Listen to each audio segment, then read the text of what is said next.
Now we open the session for questions, and as it was yesterday, and it worked quite well, so we take 3 questions, and the expert will answer them, and then we take another round.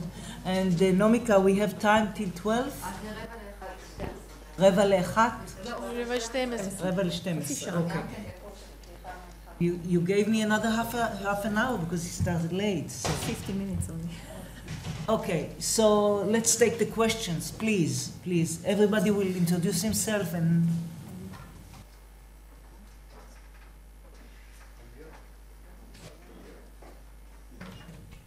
Thank you very much. I'm İzzet Rönder from Istanbul University. I have a question to the first speaker. Sorry if I can pronounce Tizipi Izar Isnik, your name. Sorry about that.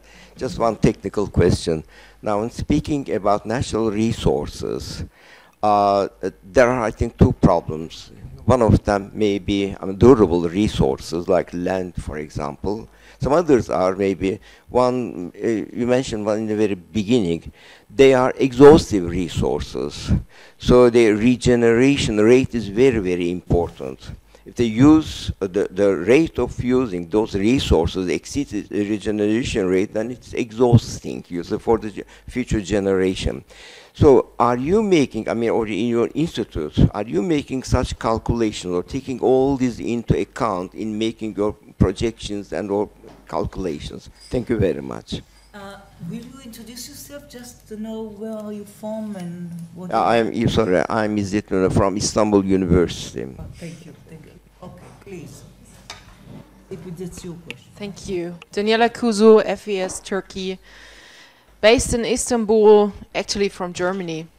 So when, Özgür has talked about Germany as an example, how it could function. There are problems as well, but everywhere there are problems. But actually, I was amazed. I was based in Africa 6 years, and we discussed lengthily about renewable energy and how to use renewable energy because they have really power problems. What they didn't understand is there are 2 components. First, if you actually summarize your presentations in a nutshell, it's all about political will. If there is no political will, you have problems. German authorities had the political will to do something, even to protect the environment. This is why I have the latest statistics here. In 2000, there's the cross electricity production in Germany. Renewable energy sources have been only 7% of the cross electricity production. In 2014, so 2013, 13 years later, it was 24%. So a huge increase, but that means a huge initiative by the government, even to subsidize, private households who wanted to buy solar power, etc., etc. Community support, really well-planned transition from this kind of coal and nuclear energy to renewable energy. And it's interesting to see that everything comes down to political will. If there is no political will, you can forget about it. And you have seen it here in the presentations. I don't have a question, I just have a comment. Yeah, so I would like to wrap it up. Yes, I wrap it up. So therefore, I would say we need to talk about initiatives that could come up with a political will somehow, either from the bottom up or the top down or whatever. But this is very important. Thank you very much. Thank you. Please. Kayhan Pala from Turkey Yulda University. Thank you very much for your presentation. I have 2 questions, speakers from Israel. One of is, I wonder, what is the approval rate of environmental impact assessment in Israel? Approval rate of, environmental impact assessment. And the second one is, I don't know ownership of power plants in your country, but I wonder, do you have any plan to build new coal-based power plant in your country? Coal-based. Thank you very much. Thank you. Second round.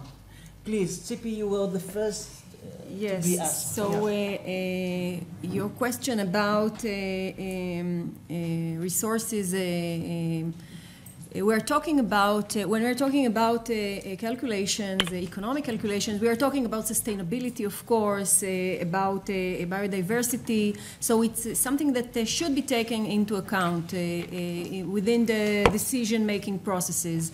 If you're asking me, is it given the enough weight and enough attention? I don't know. Another thing is that the economic system problematic to calculate all those things, because not everything you can calculate. Not everything can be counted in dollars or in shekels or whatever. So it's a problem. It's a huge challenge that the environmental decision maker should take into account.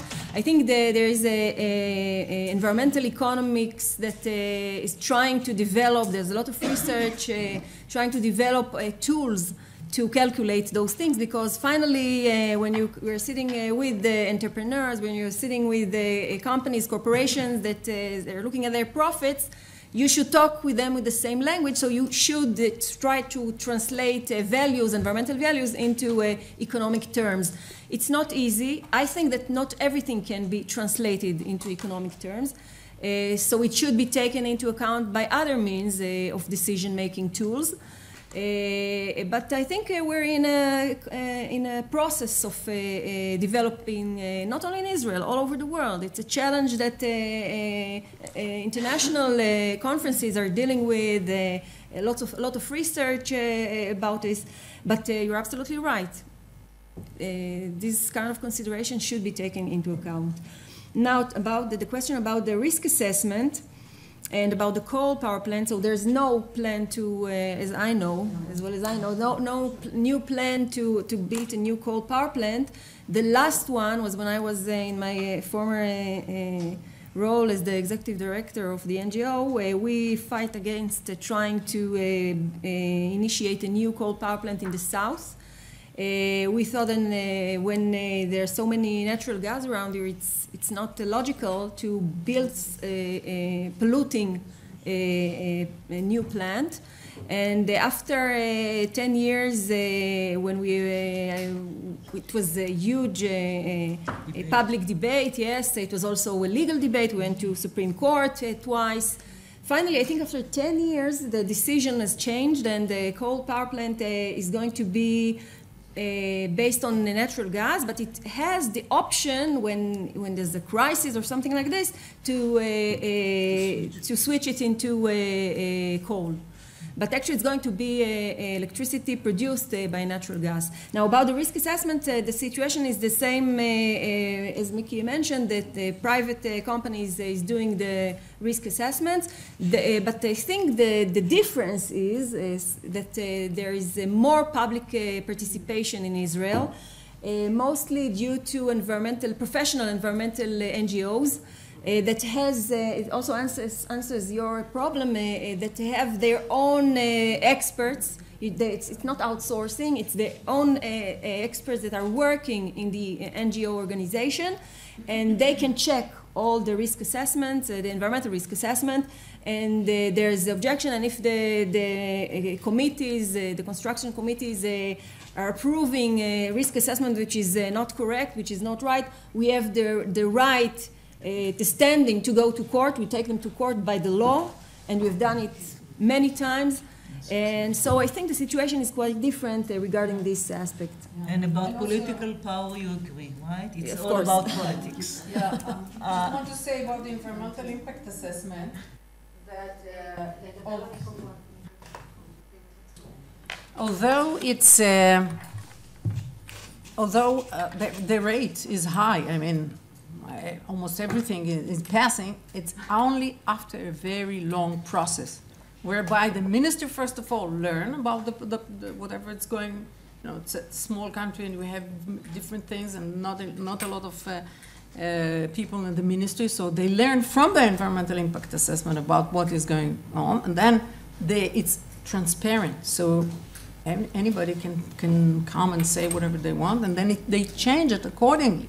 So at the end, when it's approved, it's actually after a lot of changes. So I think it works well, more or less. Let's put it this way. I'll pick it from the environmental impact assessment. I mean, to Turkey, what we have a problem. I mean, it's the same system probably like in Israel.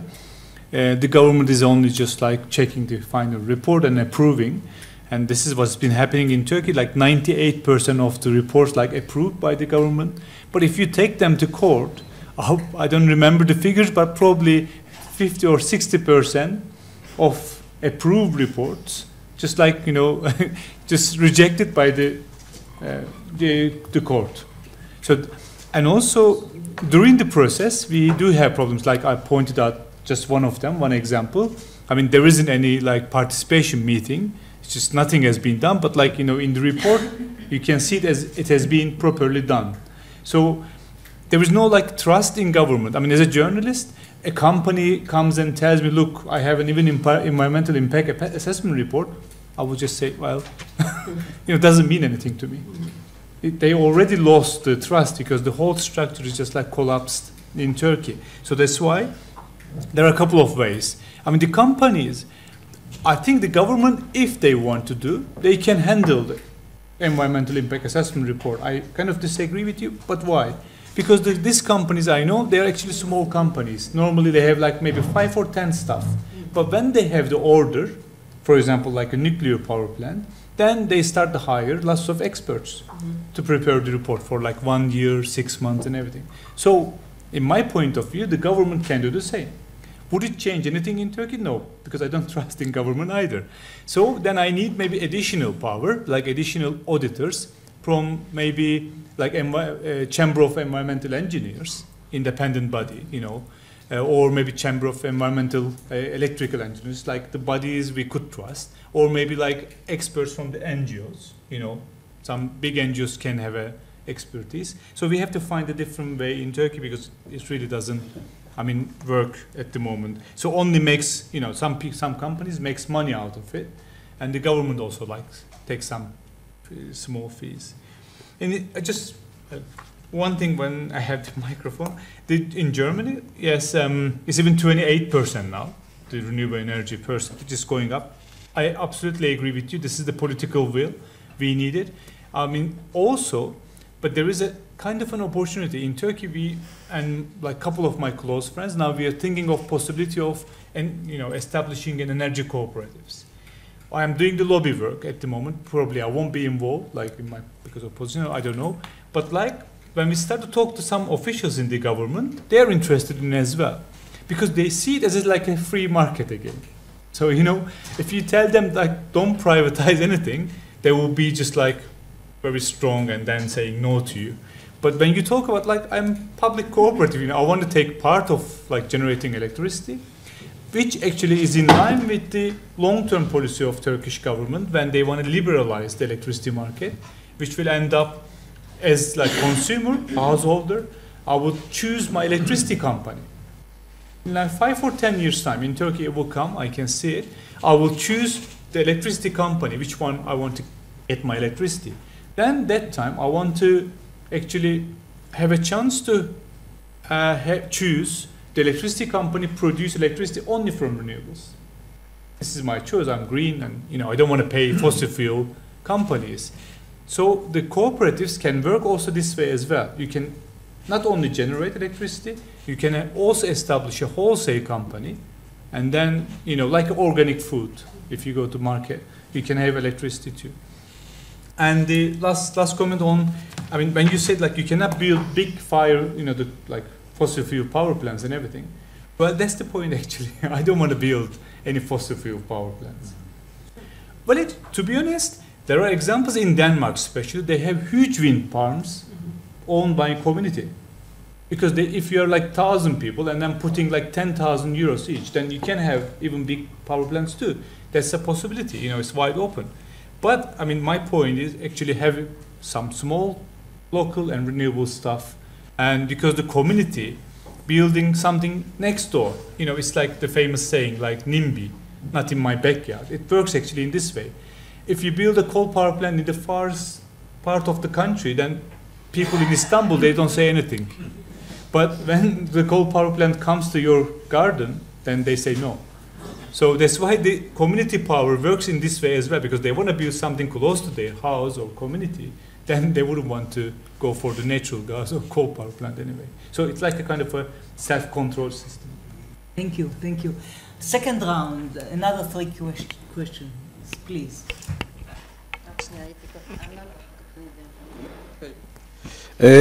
אמנון פורטוגלי ממרכז אמנון פורטוגלי from Khazan Center in Van Leer. I have one comment to Mr. Gerbuz. You may change the title of your presentation to Privatization in Israel. It's very well described the situation here. And to Dr. Haran, I strongly object to two statements you made. Private enterprises are not managed better than government one. Sometimes yes, sometimes no. This is not the rule. And just think of the big private enterprises which went bankrupt in the last 5 years in Israel. It's not so. And the second one is regarding gas, which I'm quite familiar with. Government can and must change the rules. And in the UK, for example, which is not a kind of a socialist country or whatever, they are changing the rules on average every 2 years. And there are a lot of gas and oil companies working in England. No problem with that. You cannot do it just thinking of democracy. We are going to elect a new government perhaps in a year or 2 or 3 or 4, certainly a new parliament.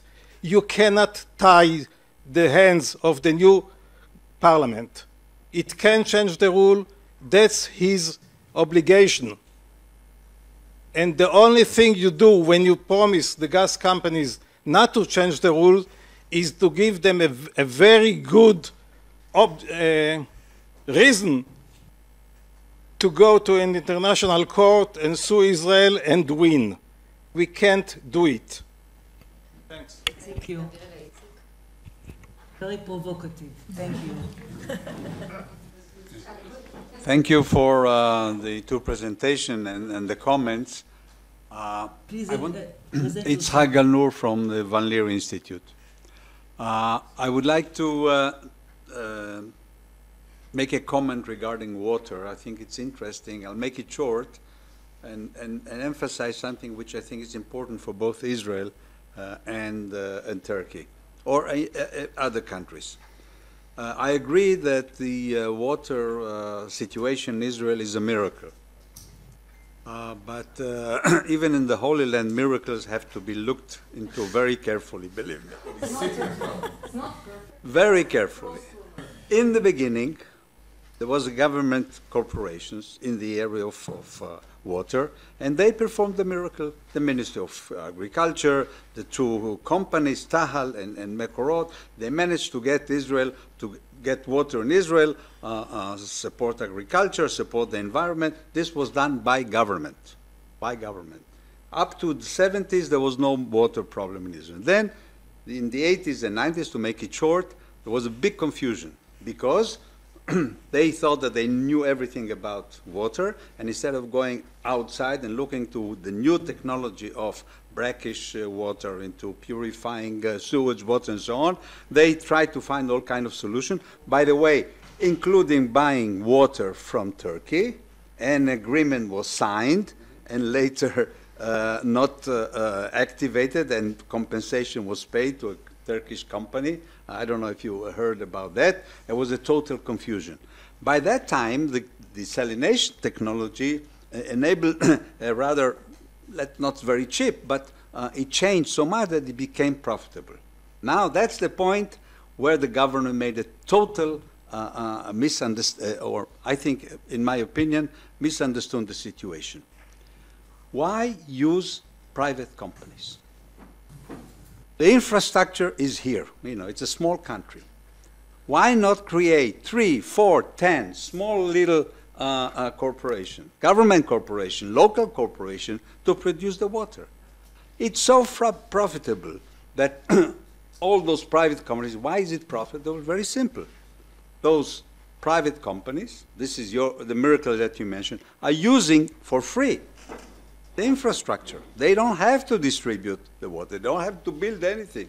The infrastructure is there. All they do is desalinate the water. So the government, because ideological reasons, decided to give it to Israeli companies and so on, and are producing water. So this is one of the cases in which, if you take the criteria, is there water in Israel?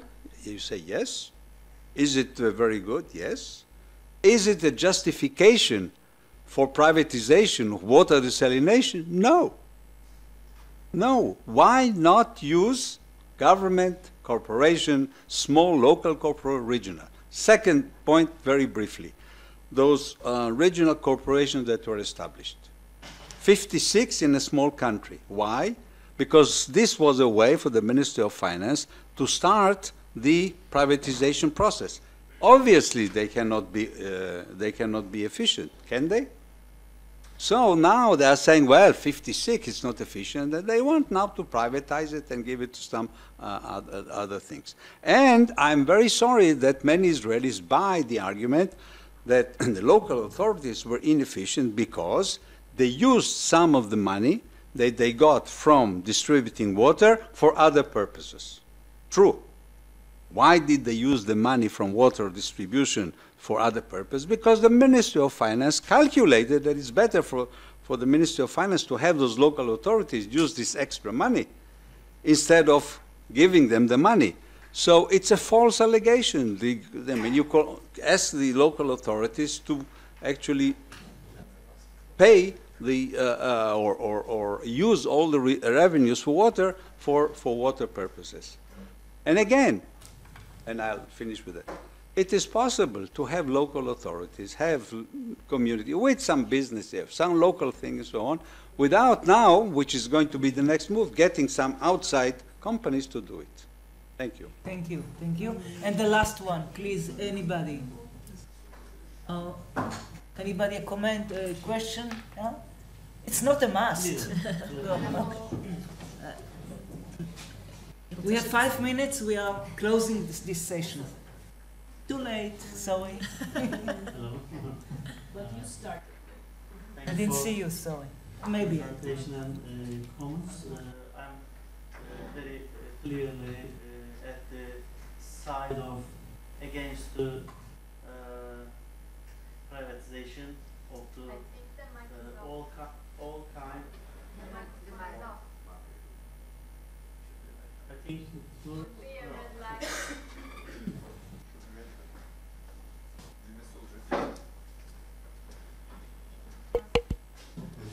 yeah. Okay. I think it's not only about the reasoning. Which one is the more effective, more productive, more profitable something? The issue is also a moral issue, and about the others, about the future generations. We are living for whom? We are living for only for ourselves, with a selfish kind. So it's a moral thing to decide which side we are on. On the issue, I can say that I am on side of the against the privatization, because I saw many people is not going to get benefit from this decision because they are poor, because they can't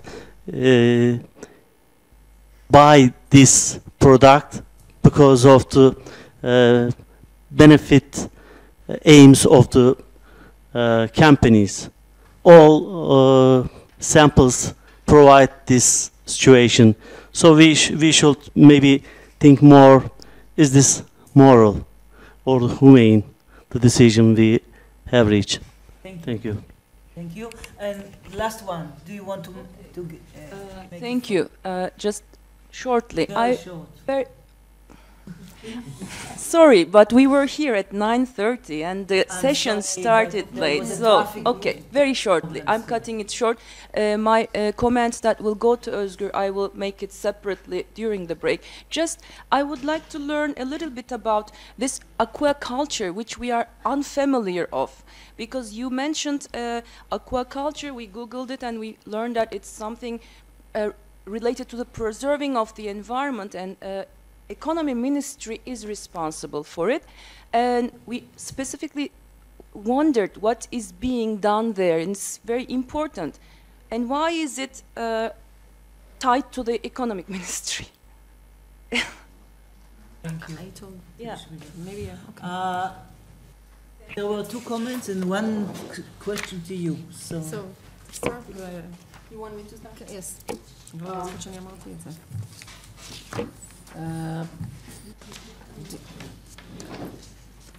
Just about the you want to answer that, or should I answer. The aquaculture in Israel, we developed fishing in cages.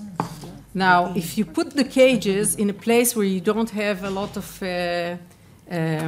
waves, okay, so it's perfect.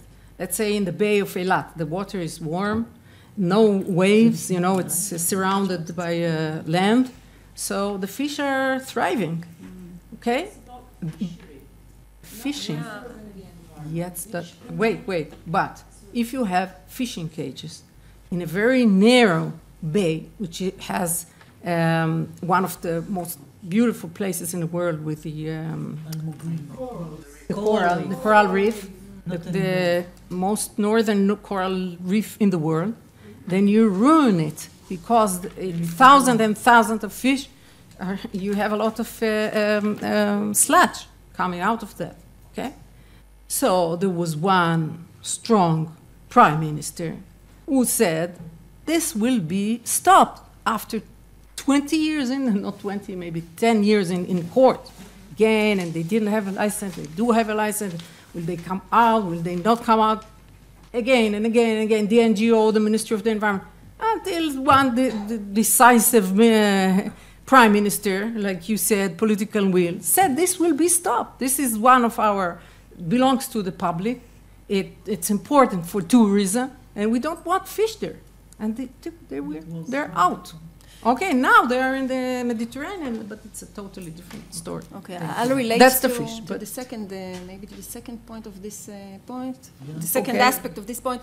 I looked at my presentation. I mentioned the Ministry of Economy, and I told that actually they have some authority about aquaculture because they're providing incentives to this kind of activities. So the Ministry of Agriculture, of course, they supervise the aquaculture, but also the Ministry of Economy has authority because they're giving the money, the budget for research and for development of this activity, and so that's the reason they have something to say about it. You should get their approval, you should file, submit them your plans, and they're also a part of it due to the aspects of budget that they are authorized on.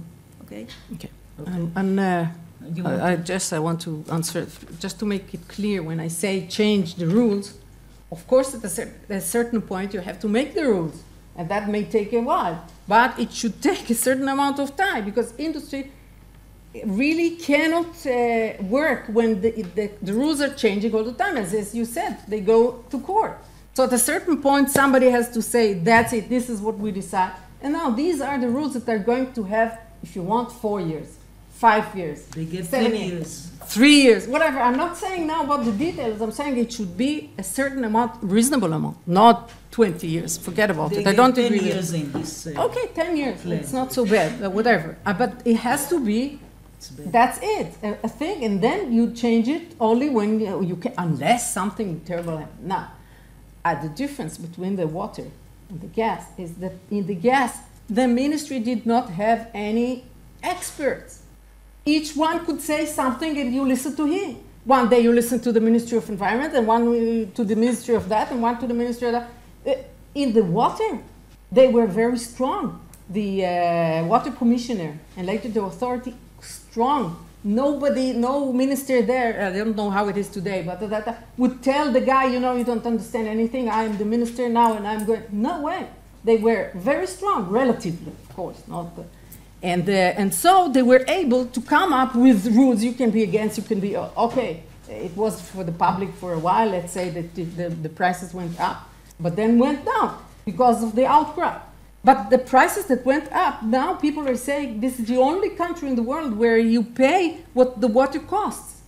So it's something positive, less subsidy. You want to pay to the farmers, you pay them in a different way, not through the water.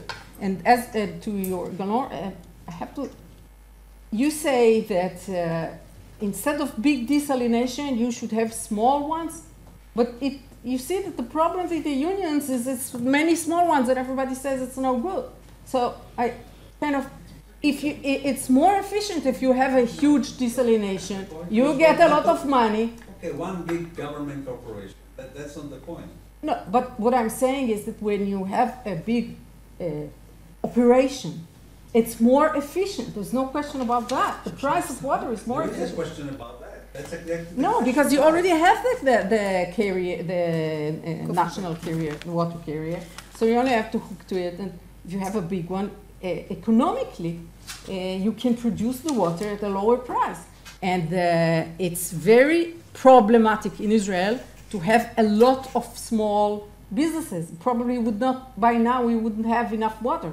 They needed at a certain point to decide. And once they decided it's going to be a big desalination, there's no way but to privatize because you have to put a lot of money. And if you don't privatize, you get later on the government involved, sending their own people from the party to be there, to be there.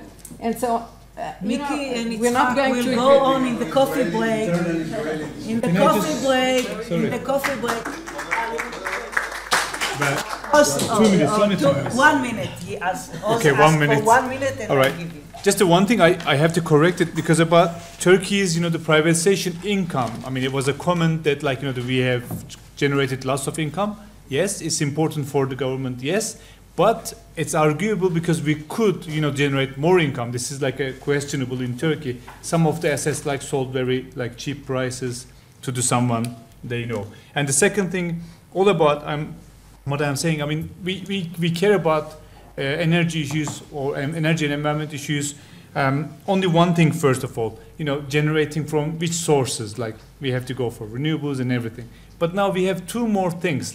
Before we ask these questions, first we have to use less. It's for water, it's for everything in environment and also electricity. And second, the ownership. Why? There is one clear example happened during the phase-out process of nuclear power plants in Germany. One CEO, one of the big company CEO, because of the taxations and the rules, making their job very difficult in Germany, threatened German government and saying that, it was so funny, it was in the paper, saying that, oh, if you do this kind of things, I will close all my coal power plants and move them to Turkey. Threatened German public to leave them, without electricity. That's why the ownership is also very much important those days. I don't think, we can just rely on the big companies. It happened in Turkey many times when we have a demonstration in front of the coal power plant, they shut the electricity of the nearest cities. It happened many times in our history. So we know that because they kind of admit it later on. We had it in Israel the same with the ICL, the chemical industries. They said we are leaving. If you put taxes, we are leaving. But they can't take the Dead Sea with them. So thank you very much. Thank you all for amazing, enlightening.